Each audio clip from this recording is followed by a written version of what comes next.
Hello, welcome to Washington Talk. I'm Young-Kyo Kim.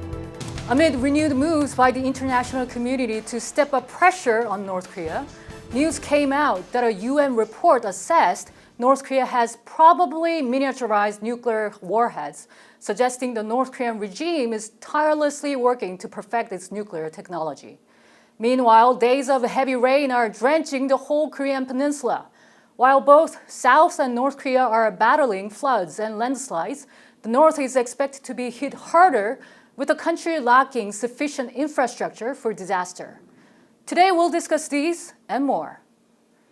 Joining us is Mellisa Hanham. She's the Deputy Director of Open Nuclear Network, a program at Opun어스퓨처. She's an expert on weapons of mass destruction, studying North Korea and China's weapons over a decade.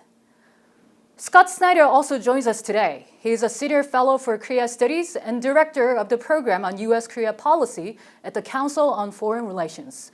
His book, South Korea at the Crossroads, examines the trajectory of South Korean foreign policy.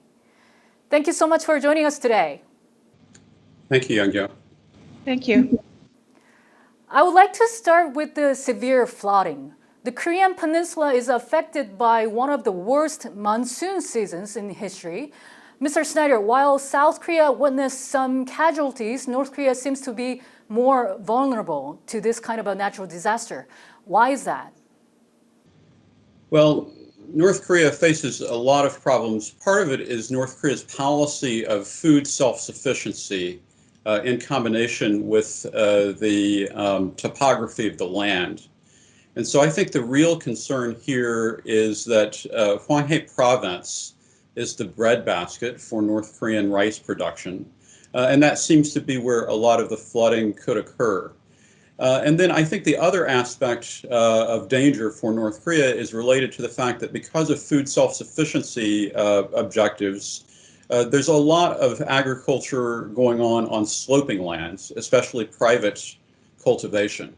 And those sloping lands are going to be particularly in danger of risk related to soil erosion under the circumstances. Ms. Hanham, how would you interpret North Korean leader Kim Jong-un's visit to the flood-hit district? Is he worrying that he might lose internal support when the country has already been struggling with the economic woes? Yeah, based on the photographs and information that have been released so far, it seems like he's acting largely the way any leader would. He's gone to the area that was most impacted, and they've just demonstrated photos of him looking concerned and assembling a team who can advise him on policies going forward.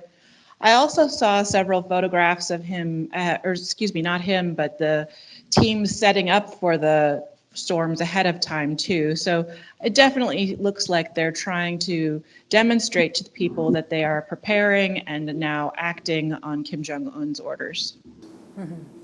Mr. Snyder, this flooding will most likely deal another blow to the country, which is already damaged by sanctions and coronavirus.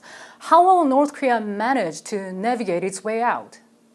Well, we'll see. I think that it's important that the leadership, maybe in contrast to under Kim Jong-il, Kim Jong-un seems to be very attentive to these issues. But I think that the real indicator from an external perspective of duress in North Korea is when North Korea begins to reach out and accept assistance from the international community because of the strong emphasis on self-sufficiency.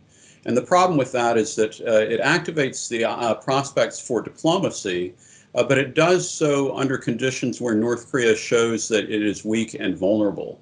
And therefore, it's most likely that North Korea will resort to diplomacy primarily to meet the immediate need, but probably not to engage in constructive give and take on issues that we most care about. In the meantime, this year's interim report compiled by the UN experts has drawn much attention by bringing up North Korea's possible miniaturization of nuclear warheads. There has been a lot of debate over North Korea's miniaturization capability over the years. Ms. Hanham, what is your assessment on this? Well, I think that the UN panel of experts has generally done a good job assessing North Korean capabilities, but in this case, it comes long after other assessments, including the US assessment in 2013 that they may have miniaturized a warhead that could fit on an ICBM, and then later in 2017 that they may in fact have 60 warheads already. So there's nothing truly new to draw from the latest reports, but I think it adds further credibility and belief that North Korea is able to deliver atomic warheads a number of different ways. I agree with Melissa that in a way this is old news, and it shows, I think, that miniaturization is sensitive for the international community as a threshold that North Korea, frankly, has crossed. And it underscores the dangers inherent in North Korea's nuclear development program. Ms. Hanham, is there something like an optimal level in achieving miniaturization? Some analysts estimate North Korea can create a warhead that weighs 500 to 600 kilograms. How does it compare to the US or Russia's capability to miniaturize nuclear devices? Sure. So when you think about how heavy a payload a missile can take, there's a trade-off because it depends how far you want to fly the missile with how heavy the object actually is that you want to send. So when we think about estimating North Korea's capabilities, we think about the range and the payload. The more compact a warhead that North Korea can produce, the farther it can go. And for almost half a decade, North Korea has argued that it is able to deliver a compact warhead on an ICBM, and that this warhead is standardized across many different types of missiles. So it seems that the strategy they're promoting is that they can use a similar warhead like the one we saw Kim Jong-un standing next to in 2016 across many of their missile systems, including the shorter range missiles that are well known called the Norong, as well as their new ICBMs, the Hwasong 14 and Hwasong 15, for example. The Hwasong 15 is in fact so large that they could theoretically, though there is no evidence yet, they could deliver multiple warheads on the Hwasong 15. Comparing this to the United States and Russia, it's vastly different.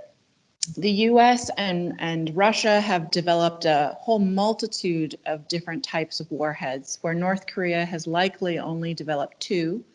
However, the US and Russia are much focused on the types of missions that they would use, the different scenarios they would have to face in wartime, where North Korea is more thinking about the minimum deterrence they have to maintain in order to prevent aggression from the US, for example. In order to perfect the nuclear weapon, we're often told that one needs to accomplish 3 things, which is miniaturization, re-entry into the Earth's atmosphere, and then the accuracy, which means the ability to strike a target, right? How far has North Korea come in each of these 3 aspects? Yeah.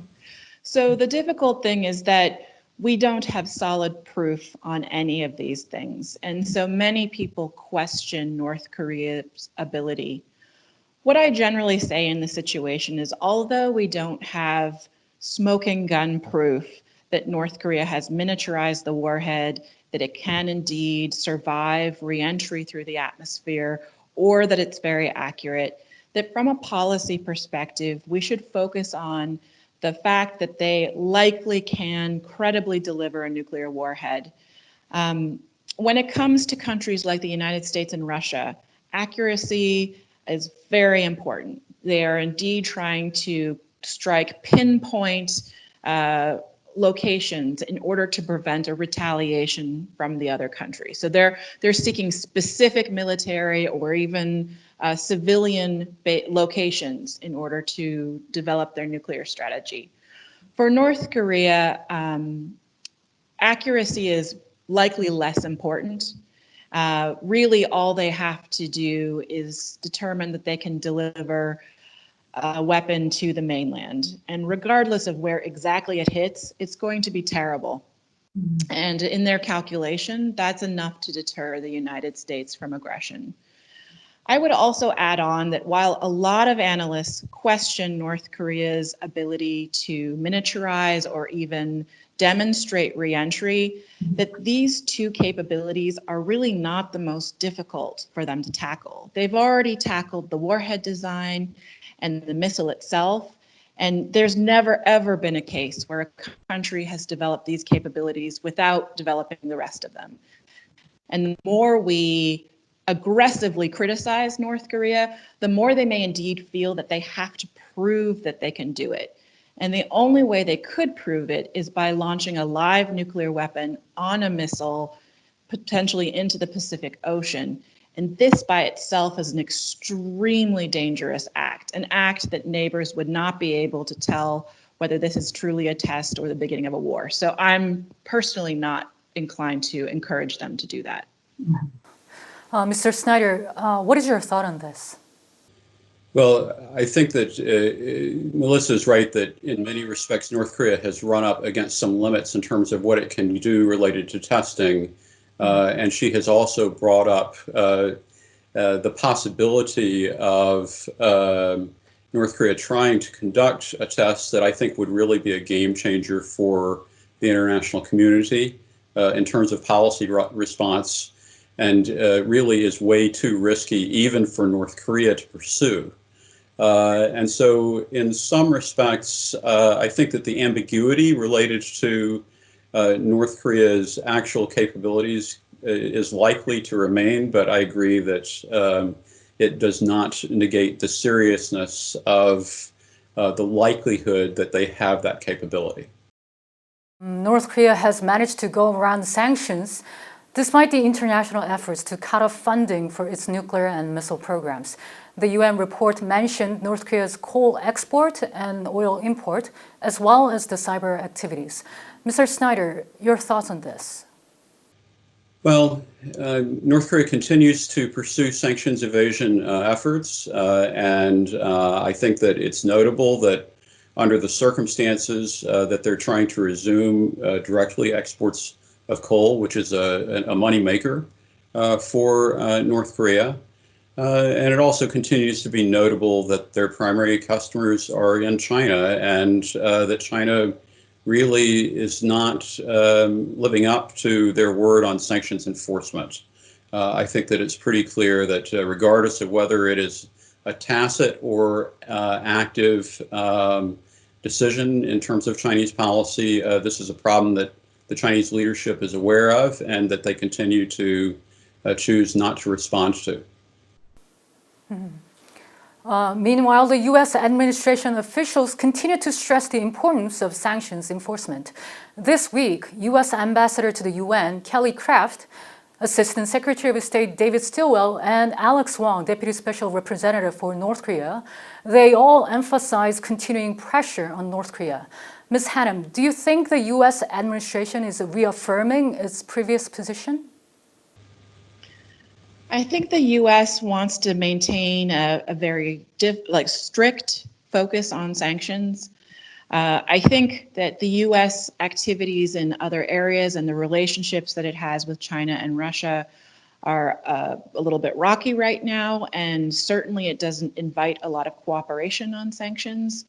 So I think the U.S. is in lockstep, but its other team members, let's say, on the sanctions issues are not. Mr. Snyder, can the U.S. really do something about this? Well, on this particular issue, the critical problem that the U.S. has is while it continues to voice commitment to enforcement, it's doing so against the backdrop of growing tension in U.S.-China relations. And so the ability of the U.S. to convince China to actually strengthen sanctions enforcement is diminishing, and we are seeing the effect of that. And I think that it is a loophole that has opened for North Korea that actually gives North Korea considerably wide range to avoid the worst in terms of what the U.S. would like to achieve on sanctions enforcement. Well, the question now is whether the new UN report will trigger more pressure from the international community, which can bring about a real change in North Korea's behavior. And that we'll have to find out. Ms. Hanham and Mr. Snyder, thank you both very much. I appreciate your time today. Thank you. Thank you. And that does it for this week's Washington Talk from Voice of America. Please join us again next week for more analysis. Goodbye.